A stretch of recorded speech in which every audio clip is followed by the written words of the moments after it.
Mother Love Bone's major label debut in 1990, Andy Wood died of a heroin overdose. I think that his death was actually like the catalyst for people kind of seeing that they weren't invincible anymore. Andrew Wood's death certainly brought a lot of seriousness to the scene. It no longer seemed like just such a frivolous game. Most definitely, Andy passing on was it changed a lot of people here locally. A lot of people I know, it really took them back and made them evaluate things in their lives. And a dream like this must die. With Wood gone, Mother Love Bone called it quits. Surviving members Gossard and Ament would soon meet a surfer from San Diego named Eddie Vedder. And along with a small army of bands from the Pacific Northwest, they'd be catapulted to rock stardom. Coming up, Sub Pop's secret plan to bring grunge to the masses. They were great at slogans and packaging. You knew you were being hustled, but it felt important. Then, Nirvana blindsides the nation. It was like the Beatles, you know? It's like Nirvana mania.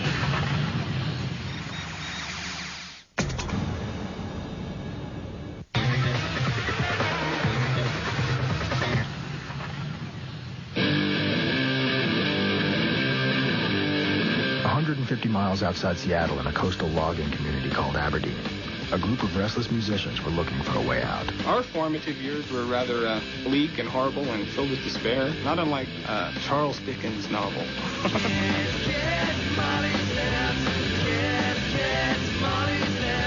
We would spend hours in Aberdeen in dank, mold-covered houses listening to Black Sabbath records. I mean, if rock and roll is a bitch, we were waned on its teat. The Melvins, who had been playing in the Seattle area since 1984, led the way. Frontman Buzz Osborne turned his friend Kurt Cobain onto the power of punk rock. I had Buzz in a couple of classes. He had a few punk rock magazines, and I would look at them just like, I was just mesmerized. I took him to his very first punk rock concert, which was Black Flag. I remember him being very overwhelmed by the whole entire experience. Cobain, a troubled kid from a broken home, spent his high school years shuttled between friends and family. He was able to express his pain through music. My father wrote me a letter, and he said, if it wasn't for living in an oppressed town, you wouldn't have had the incentive to really go out and prove something to anyone, and he likes to take credit for that. Cobain started playing with fellow Melvins fan Chris Novoselic in 1986. By the following year, they were calling themselves Nirvana. We were out for kicks, man, and we were out for passion, and we were out for art. That's how we lived our lives. After recording a 10-song demo, the band was signed to Sub Pop Records. Their debut album, Bleach, was released in June 1989. There was this new label in town, Sub Pop, and everybody was getting signed to it, and the enthusiasm stemmed from great music. The scene was buzzing, and Sub Pop was making the most of it. Jonathan Pondman and Bruce Pavitt just sort of fashioned themselves as these sort of Clive Davises of grunge or something. Those guys were real hustlers. They were great at slogans and packaging. You knew you were being hustled, but it felt important. I don't think they should take this in a bad way, because I wouldn't. I mean, they're very successful, but they're the biggest liars in the world, man. Bands like Tad, whose burly leader was actually a classically trained musician from Idaho, were given blue-collar identities that weren't entirely earned. Bruce really got him to dress up in flannel and wield chainsaws and really play up this image of a mountain man, and it worked. I mean, there is truth to the fact that, well, I'm not a lumberjack, but if you play one on TV type of thing. It was all part of a strategy to set Sub Pop's small-town, flannel-wearing rockers loose on the world. Bruce Pavitt's master plan is essentially for world domination of grunge. His vision was that, in theory, Seattle, we can pool our resources. We have these great bands, we have great photographers and designers and talented people. We can actually make a go of it. Sub Pop was smart in creating this sort of Motown vibe. They all go into the same studio with the same guy, with the same photos, and it creates a label identity where a kid will go, ooh, Sub Pop, I'm going to buy it. Sub Pop expanded its extreme image by pushing edgy female acts like Babes in Toyland, L7, and Dickless. They were really excited in bands that were really raw and that weren't professionally good, and that's why they really liked us, was just that we were so bad that we were good. It wasn't long before major labels started sniffing around.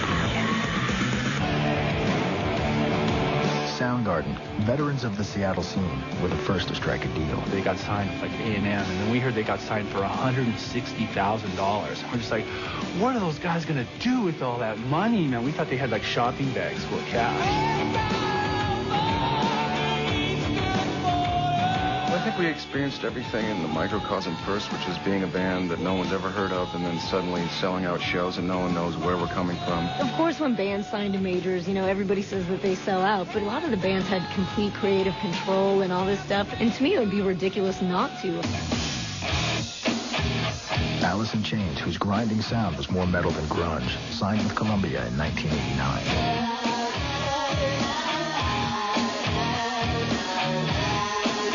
If you look at the early touring itinerary of Alice in Chains, they were on the heavy metal circuit, and they were being marketed as, like, you know, the next Helix. They're put together by our producers, like to be grunge Backstreet Boys.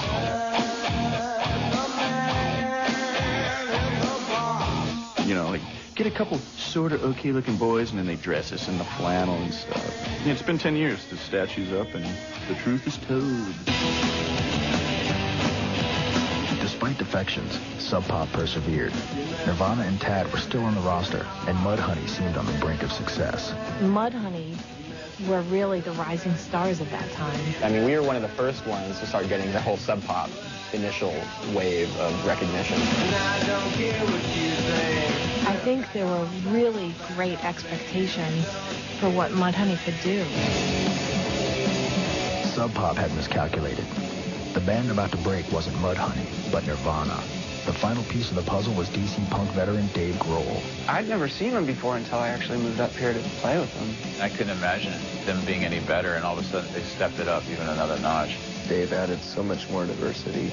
Not only did he have perfect metronome timing, he hit really hard. With the new lineup intact, Nirvana left Sub Pop to sign with Geffen Records. Another blow to the struggling indie label. We just wanted to get into bands. We wanted people to see us and wanted some kind of recognition. Sentimentally, it was very difficult. You know, these are your friends. It's a chapter of your life that is closing. Another one beginning, but you don't always see it that way. In May, Nirvana went into the studio to record their major label debut. I call Nevermind a rite of passage record. Nevermind was definitely an album we wanted to make, so I mean, we have no regrets. Soon, everybody was buzzing about Nirvana. As the release of Nevermind approached and their shows got better and better and better, there started to be this vague rumbling that, you know, maybe something could happen. I remember actually being at a party at Dan Peters from Mudhoney's house, and Kurt and Chris from Nirvana were there, and they had this tape, and it came on, you know, and we're all just like, man, you guys are going to be huge. You guys are going to sell like 100,000 records.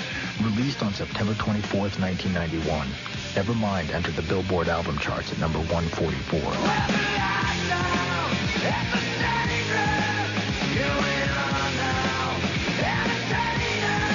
No one could have predicted what would happen next. Coming up, Seattle becomes the hippest spot on the planet. There was just a feeling in the air, you know, there was just like this new thing happening, and we knew that we were a part of it.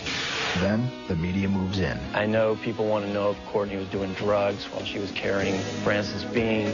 It's not really something we need to know, and it just does damage. And the revolution comes to an abrupt and shocking end. Kurt's death just seemed to take the wind out of everybody's sails.